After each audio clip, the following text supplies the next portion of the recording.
क्या है?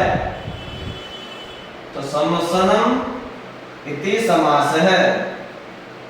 तो समास का शाब्दिक अर्थ है इस प्रकार। समास शब्द का अर्थ है संक्षेपण। परिभाषा क्या हुई? समसनम इति समास है। इस प्रकार समास शब्द का अर्थ है संक्षेपण। संक्षेपण का मतलब संक्षेप करना, संक्षिप्त करना। तो अब परिभाषा देखिए, हिंदी में परिभाषा देखिए, इसकी समास की परिभाषा क्या है कि जब दो या दो से अधिक शब्द मिलकर किसी नए शब्द का निर्माण करते हैं उसे समास कहते हैं। जब दो या दो से अधिक शब्द मिलकर, तो जैसे उदाहरण के हिसाब से समझिए, रसोई के लिए घर, तो क्या शब्द बनेगा? रसोई घर। तो हो गए ना दो या दो से अधिक शब्द। रसोई के लिए घर, तो दो से अधिक शब्द हो गए कि नहीं हो गए? तो ये शब्द हमारा बना रसोई घर। एक नए शब्द का निर्माण हो गया कि नहीं? कि रसोई के लिए घर, रसोई घर, नया शब्द का निर्माण हो गया, नए शब्द की रचना हो गई। पढ़ने के लिए शाला, तो दो से अधिक शब्द है, दो या दो से अधिक शब्द। तो पढ़ने के लिए शाला क्या हो गई? पाठशाला। जहां हम पढ़ते हैं, जहां विद्या ग्रहण करते हैं, वो क्या कहलाती है? पाठशाला, विद्यालय है, स्कूल। तो इस प्रकार से अब समास के भेद, समास के भेद कितने होते हैं ये भी हम आपको बता रहे हैं। तो अब आते हैं हम समास के भेद। समास के मुख्यतः 4 भेद होते हैं। कौन कौन से होते हैं? सबसे पहला अव्ययी भाव समास, नंबर 1। नंबर 2 तत्पुरुष समास। नंबर 3 द्वंद्व समास। और नंबर 4 बहुव्रीहि समास। लेकिन तत्पुरुष समास के 2 भेद और होते हैं। वो कौन कौन से होते हैं? नंबर 1 कर्मधारय समास। नंबर 2 द्विगु समास। इस प्रकार से अगर कोई पूछता है तो कुल मिलाकर हमारे समास के कितने भेद हुए? 6 भेद हुए। मुख्यतः 4 भेद होते हैं, लेकिन तत्पुरुष समास के 2 भेद और होते हैं, कर्मधारय समास और द्विगु समास। तो इस प्रकार कुल मिलाकर हमारे समास के 6 भेद होते हैं। अब आइए इनकी विस्तार पूर्वक चर्चा करते हैं। समास के भेदों को विस्तार पूर्वक जानने से पहले हम एक बात और जान लेते हैं जो बहुत ही जरूरी है आपके लिए। समस्त पद और समास विग्रह क्या होते हैं?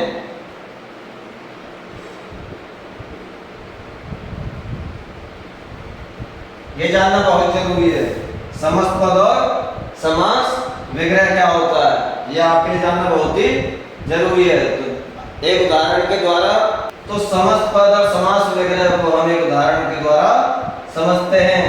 तो सर्पात भीतः, ये हमारा शब्द है, यानी कि सांप से डरा हुआ।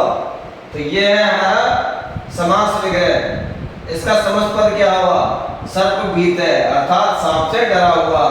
तो सर्पात भीतः, इसे हम कहते हैं समास विग्रह। और सर्प भीतः, इसे कहते हैं हम समस्त पद। समस्त पद का मतलब ये समास भी हो गया मिला करके। सर्पात भीतः यानी कि समास विग्रह, जब हमने इसको मिलाकर लिखा तो हो गया समस्त पद, और ये समास भी हो गया। क्या होगा? सांप से डरा हुआ। तो इस प्रकार से अब इनकी परिभाषा देखेंगे कि समस्त पद और समास विग्रह की परिभाषा क्या है। और एक बात और, ये हमारा शब्द है सर्पात भीतः। तो सर्पात को हम क्या कहेंगे? पूर्व पद। ये आपका जानना बहुत ही जरूरी है। सर्पात को हम क्या कहेंगे? पूर्व पद। और भीतः को हम क्या कहेंगे? उत्तर पद। जब तक आपको ये भी जानकारी नहीं होगी तो आप कुछ नहीं कर सकते। तो सर्पात भीतः, सर्पात हमारा होगा पूर्व पद और भीतः होगा हमारा उत्तर पद।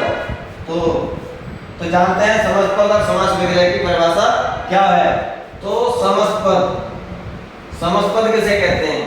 2 या 2 से अधिक शब्दों के बीच की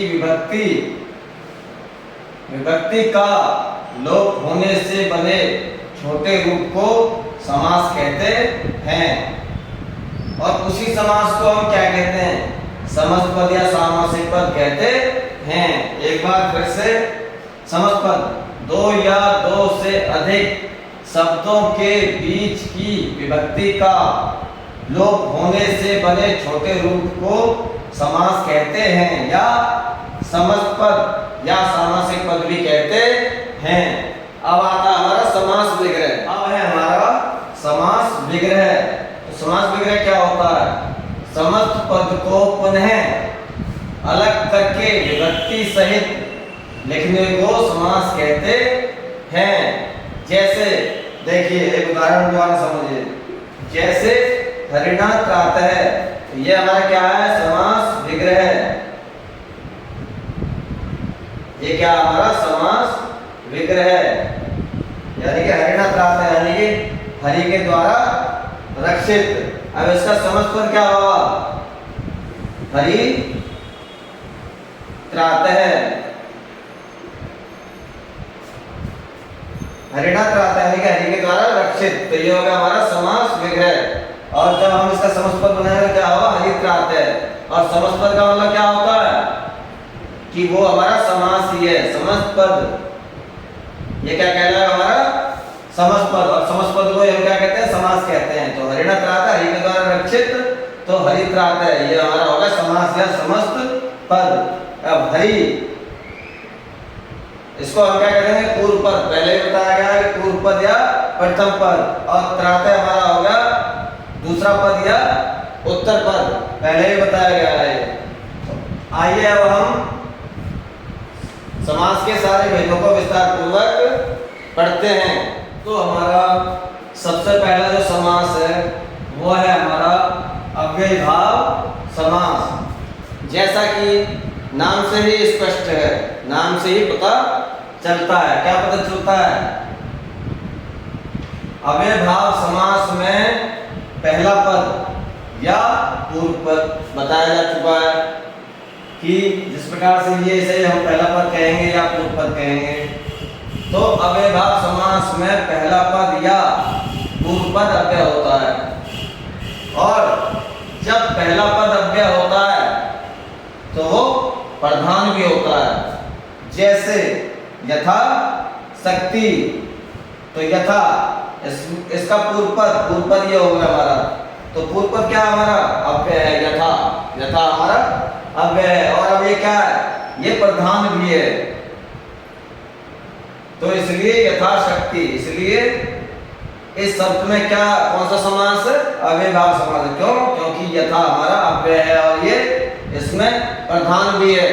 इसके बिना इसका कोई अर्थ नहीं है। इसलिए यथाशक्ति में हमारा कौन सा समास है? अव्ययीभाव समास है। अब अव्ययीभाव समास के अन्य उदाहरण हम देखते हैं। तो देखिए, अव्ययीभाव समास के अन्य उदाहरण देखिएगा। जैसे उप हमारा क्या है? वैसे तो उपसर्ग है, लेकिन यहाँ क्या है? पहला पद हमारा अव्यय हो, तो उप का अर्थ हमारा क्या होता है? समीप। अब देखिए, उपगंगम, ये हमारा क्या? ये हमारा समास है। और इसका समास वगैरह क्या होगा? गंगाया समीपम, यानी कि गंगा के समीप। तो इसमें कौन सी विभक्ति का प्रयोग हुआ? षष्ठी विभक्ति का प्रयोग हुआ, गंगाया समीपम। फिर है उपनद्यम, क्योंकि उप का अर्थ हमने क्या बताया? समीप। तो इसका समास वगैरह क्या हुआ? नद्या समीपम, यानी कि नदी के समीप। उपकृष्णम, यानी कि कृष्ण के समीप। तो विग्रह क्या हुआ? कृष्णस्य समीपम। तो इस प्रकार से उपगंगम, उपनदम और उपकृष्णम, इनका पहला पद हमारा क्या है? अव्यय है। पहला पद हमारा क्या है? अव्यय है।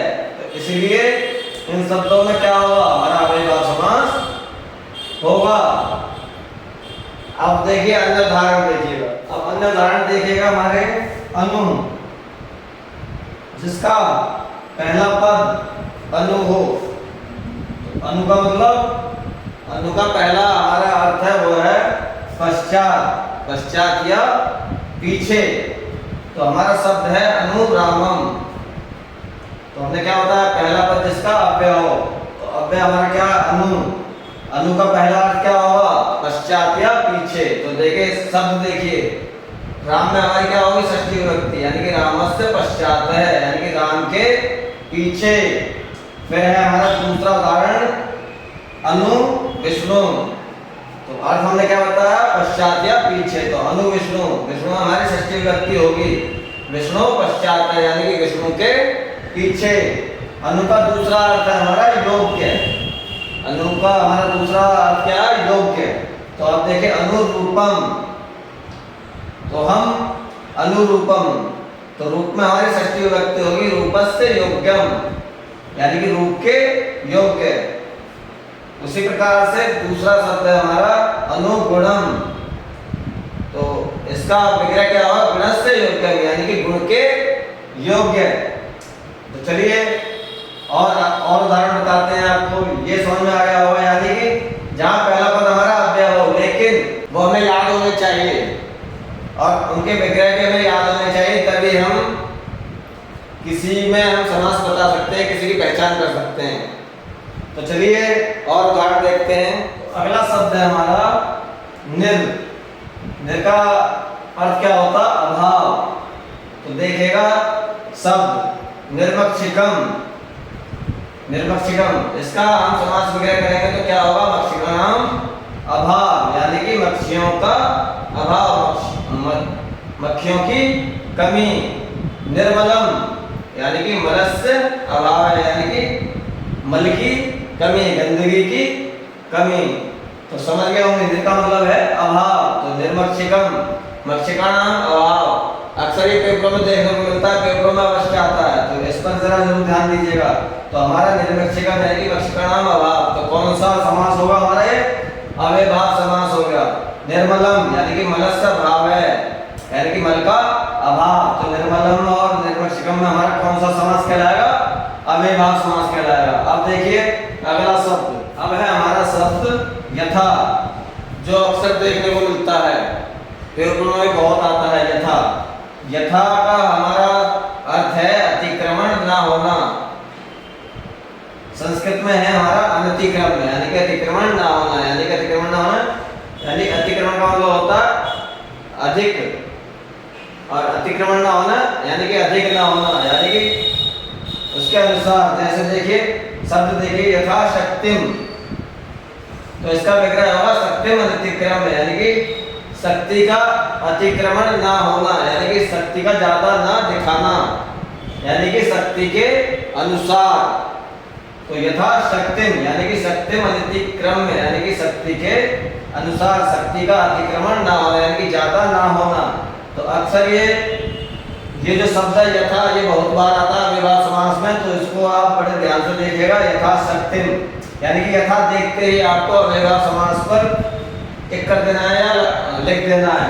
यथा बलम यानी कि बल के अनुसार, तो यथा बलम, तो यथा यथा दोनों में आया है, तो हमारा ये क्या है, हमारा अव्ययभाव समास है। तो अब देखिए आगे, अब हमारा अगला शब्द है प्रति, जिसका अर्थ है आवृत्ति। आवृत्ति का मतलब है किसी चीज की बार बार, किसी चीज को बार बार दोहराना। तो प्रतिग्रहम, अगर ये शब्द आपको मिलता है प्रति, प्रति, तो इसका मतलब क्या है, यहाँ अव्ययभाव समास है। प्रतिग्रहम, तो इसमें दूसरे शब्द की दो बार आवृत्ति होगी, यानी कि दो बार हमने दोहरा दिया, यानी कि ग्रहम ग्रहम प्रति। तो प्रतिग्रहम और ग्रह प्रतिदिनम, यानी कि दिनम दिनम प्रति। तो जहाँ आपको ये प्रति शब्द दिखाई दे जाए तो समझ लीजिए वहाँ अव्ययभाव समास है। अब है हमारा अगला शब्द सह, जिसका अर्थ है साथ या सहित। अब उदाहरण है हमारा सैमलम। सैमलम का जब हम विग्रह करेंगे, समास विग्रह, तो क्या कहलाएगा, मलेन सहितम, यानी कि मल के साथ। फिर है दूसरा शब्द हमारा सचक्रम, इसका विग्रह बनेगा हमारा चक्रेण सहितम, यानी कि चक्र के साथ। इस प्रकार से अगर हमारा एक है स या सह, तो अगर हमारा स अव्यय और ये कहीं दिखाई दे जाए तो समझ लीजिए वहां अव्ययभाव समास होगा। अब चलते हैं अगले समास पर। तो देखिएगा, ये उम्मीद करता हूँ ये अव्ययीभाव समास बहुत ही अच्छी तरह से समझ में आ गया होगा। बस हमें पहले पद पर ध्यान देना है कि पहला पद हमारा अव्यय है या क्या है। तो जब पहला पद हमारा अव्यय है तो समझ लीजिए वहां अव्ययीभाव समास होगा, और कुछ भी देखने की आपको आवश्यकता नहीं है। बहुत सारे उदाहरण के द्वारा आपको हमने अव्ययीभाव समास एकदम स्पष्ट कर दिया है। तो चलते हैं अगले समास पर।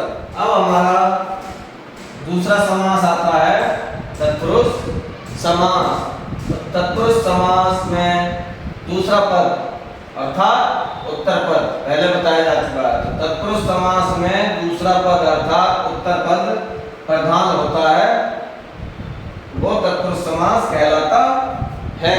अब तत्पुरुष समास भी दो प्रकार का होता है।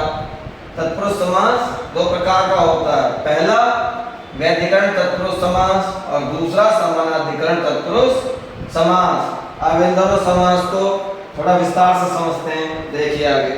तो सबसे पहला भेद है हमारा वैधिकरण तत्पुरुष समास, जहां दोनों पदों में अलग अलग विभक्तियां होती हैं। पद का मतलब शब्द, यानी कि दोनों पदों या दोनों शब्दों में अलग अलग विभक्तियां होती हैं, उसे वैधिकरण तत्पुरुष समास कहते हैं। इसे और क्या कहते हैं, इसे विभक्ति तत्पुरुष समास भी कहते हैं।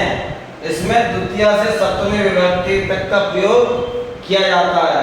हमारे पाठ्यक्रम में इसका ही विस्तार से वर्णन किया गया है। ज्यादातर जो पेपर में आती है यही आती है, और हमारे पाठ्यक्रम में भी यही है, द्वितीय से सप्तमी विभक्ति तक का प्रयोग। तो एक बार दोबारा से वैधिकरण तत्पुरुष समास, जहां दोनों पदों में अलग अलग विभक्तियां होती हैं, उसे वैधिकरण तत्पुरुष समास कहते हैं। इसे विभक्ति तत्पुरुष समास भी कहते हैं। इसमें द्वितीय से सप्तमी विभक्ति तक का प्रयोग किया जाता है। हमारे पाठ्यक्रम में भी यही है। देखिए दूसरा देखते हैं, समानाधिकरण तत्पुरुष समास। तो दूसरा भेद है हमारा तत्पुरुष समास का समानाधिकरण तत्पुरुष समास। इसमें क्या होता है, इसमें दोनों पदों में समान विभक्ति होती है, यानी कि दोनों शब्दों में समान विभक्ति होती है। और जो हमारा वैधिकरण तत्पुरुष समास था, उनमें दोनों पदों में अलग अलग विभक्ति होती है। तो दोनों में यही अंतर है, वैधिकरण तत्पुरुष समास में दोनों में अलग अलग विभक्तियां होती है, लेकिन समानाधिकरण तत्पुरुष समास में समान विभक्तियां होती हैं। और ये दो प्रकार का होता है, पहला कर्मधारय समास और दूसरा हमारा द्विगु समास। तो चलिए अब हम तत्पुरुष समास को और विस्तार से समझते हैं, यानी कि द्वितीय से लेकर सप्तमी विभक्ति तक के तत्पुरुष के उदाहरणों को समझते हैं, क्योंकि हमारे पाठ्यक्रम में वही है जो हमने बताया था, तो उसको विस्तार पूर्वक समझते हैं। देखिए तत्पुरुष समास हमारा दूसरा समास है तत्पुरुष समास। तो ये कहां से कहां तक होता है, द्वितीय से सप्तमी विभक्ति तक। तो तत्पुरुष समास हमारा कहां तक होता है, द्वितीय विभक्ति से लेकर सप्तमी विभक्ति तक। इसलिए जब तक हमें द्वितीय विभक्ति से लेकर सप्तमी विभक्ति तक के विभक्ति कारक चिन्ह की पहचान नहीं होगी, तब तक हम इस तत्पुरुष समास को बिल्कुल नहीं समझ सकते। जैसे प्रथम विभक्ति कर्ता कारक, इसका चिन्ह होता है हमारा ने। उसी प्रकार द्वितीय विभक्ति कर्म कारक, इसका चिन्ह होता है को। उसी प्रकार से तृतीय विभक्ति करण कारक, इसका चिन्ह होता है से के द्वारा। इसी प्रकार से हमारे सप्तमी विभक्ति तक जब तक आपको ये विभक्ति कारक चिन्ह याद नहीं होंगे, तब तक आप इस तत्पुरुष समास को अच्छे से नहीं समझ सकते, ना ही कर सकते हैं। तो इसीलिए प्यारे बच्चों, आप द्वितीय से लेकर सप्तमी विभक्ति तक के कारक और चिन्हों को याद कर लीजिएगा, जिससे कि आपको तत्पुरुष समास अच्छे से समझ में आ जाए और आप पेपर्स में उनको अच्छे से लिख सको या छांट सको। तो चलते हैं इनके उदाहरण पर, द्वितीय से लेकर सप्तमी विभक्ति तक के उदाहरण पर, जिससे कि आप इसे अच्छे से समझ सको। तो हमारे तत्पुरुष समास का जो नामकरण है वो हमारी विभक्तियों के नाम पर ही किया गया है। जैसा हमने बताया था कि द्वितीय से लेकर सप्तमी विभक्ति तक, तो इसलिए इसका नामकरण भी उसी के अनुसार है। जैसे द्वितीय तत्पुरुष समास, तो हमारी द्वितीय व्यक्ति है तो इसीलिए इसका नाम है द्वितीय तत्पुरुष समास। तो इसके उदाहरण हैं शरणम आगत है। जैसे द्वितीय व्यक्ति का जो हमने बताया, द्वितीय व्यक्ति का कारक होता है कर्म कारक और उसका चिन्ह होता है को, तो इसलिए शरणम आगत है। जब उसके रूप कैसे चलते हैं, जैसे राम के सब रूप ले लीजिए, राम है रामो रामा प्रथमा व्यक्ति, द्वितीय व्यक्ति के रूप है रामम रामो रामान, तो रामम, तो इसलिए ये क्या है शरणम, जैसे रामम बनता है रूप ऐसे ही है शरणम, तो शरणम आगत है और उसका चिन्ह है को, करता नहीं कर्म को, तो शरणम आगत है यानी कि शरण को आया हुआ, तो इसका समास क्या हुआ शरणागत है। तो अगर आपको सब रूप भी आते होंगे तो भी आपको द्वितीय तत्पुरुष की पहचान हो जाएगा, और अगर आपको चिन्ह भी आते होंगे तो आप द्वितीय तत्पुरुष समास की पहचान कर सकते हैं। लेकिन अगर आपको ये दोनों ही नहीं आते हैं तो आप द्वितीय तत्पुरुष की पहचान नहीं कर सकते। तो इसीलिए हमें विभक्तियों का ज्ञान भी होना जरूरी है और कारकों का ज्ञान भी होना जरूरी है। तो अब देखिए शरणम आगत है तो शरणागत है और सुखम प्राप्त है सुख प्राप्त है, तो ये हमारे द्वितीय तत्पुरुष समास के उदाहरण हैं। अब देखिए तृतीय तत्पुरुष, तो तृतीय तत्पुरुष का रूप कैसे है, राम है रामो रामा रामम रामो रामान रामेण, और उसका चिन्ह हो गया कर्ता ने कर्म को करण से, तो सर्पेण दष्ट है, तो रामेण, तो ये हो गया सर्पेण, सर्पेण दष्ट है यानी कि सर्प से डसा हुआ, तो चिन्ह हमारा आ गया ना से, तो सर्प है सर्प दष्ट, ये होगा हमारा समस्पदेनिक समास, तो सर्पेण दष्ट। जब तक आपको ये पहचान नहीं होगी, जब तक आप इसे नहीं पहचान सकते, तो सर्पेण दष्ट जैसे हमारा शब्द आया तो हमारे दिमाग में आ जाना चाहिए कि तृतीय तत्पुरुष समास है।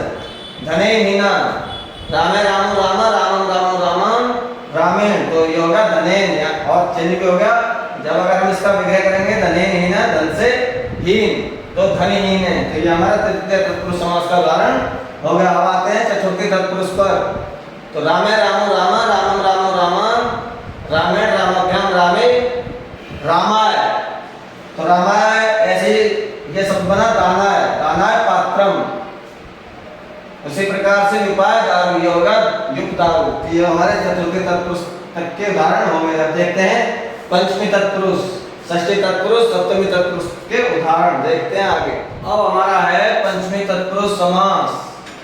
पंचमी तत्पुरुष समास पंचमी व्यक्ति यानी कि रामे रामो रामा रामम रामो रामान रामे रामाभ्याम रामे रामा रामाभ्याम रामेभ्य रामा, उसी प्रकार से शब्द बनता आपका चौरा और चिन्ह हमारा से, तो चौराभ्याम, तो इस ये हमारा समास विग्रह हमारा हो गया समस्पदेनिक समास चौराभ्याम।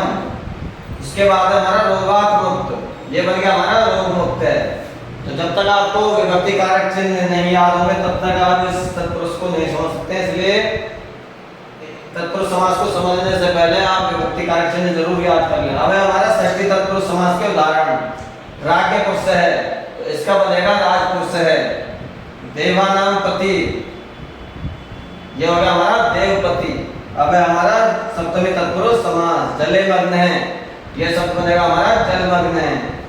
फिर हमारा सभायाम पंडित है, ये बनेगा हमारा सभा पंडित है। इस प्रकार से आपका ये तत्पुरुष समास पूर्ण हो गया। द्वितीय से लेकर सप्तमी विभक्ति तक, द्वितीय तत्पुरुष से लेकर सप्तमी तत्पुरुष तक ये समास होता है।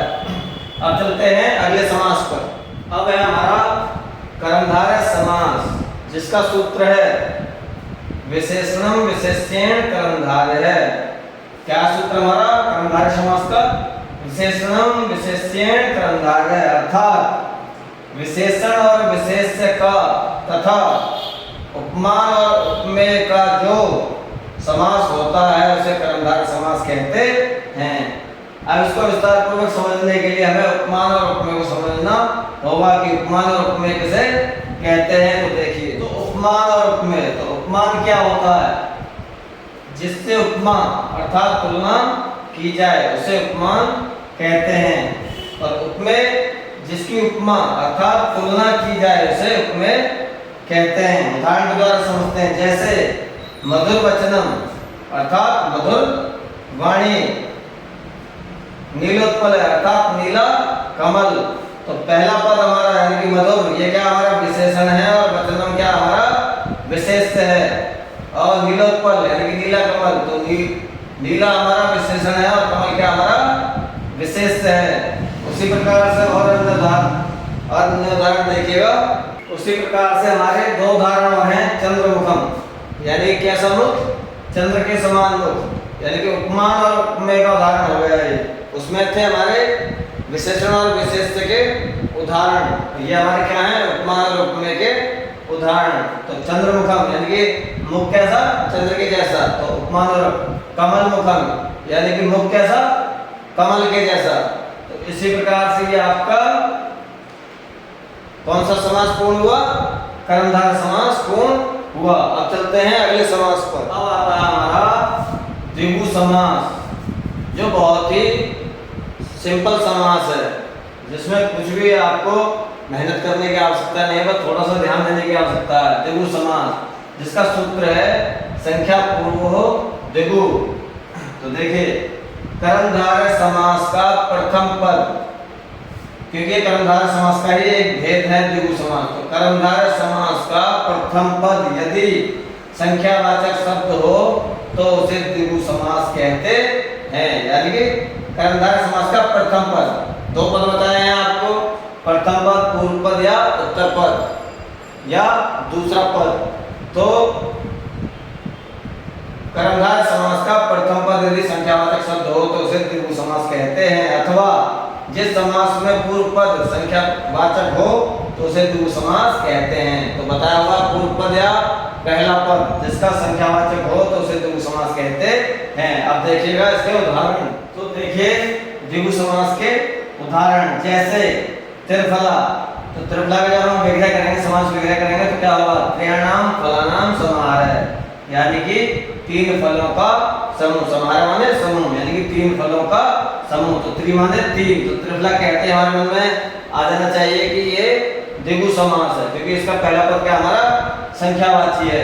उसी प्रकार से पंच पात्रम, पंच का मतलब पांच, तो पहला शब्द पूर्व पद हमारा क्या है, संख्यावाची है, तो हमें ये समझ जाना चाहिए कि ये हमारा क्या है, द्विगु समास है। तो इसका जब हम समास विग्रह करेंगे तो क्या करेंगे, पंचानाम पात्राणाम समाहारः, यानी कि पांच पात्रों का समूह, इस प्रकार से।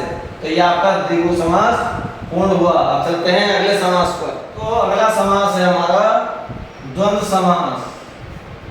द्वंद्व समास एक बहुत ही सिंपल समास है, बस थोड़ा सा ध्यान देने की आवश्यकता है।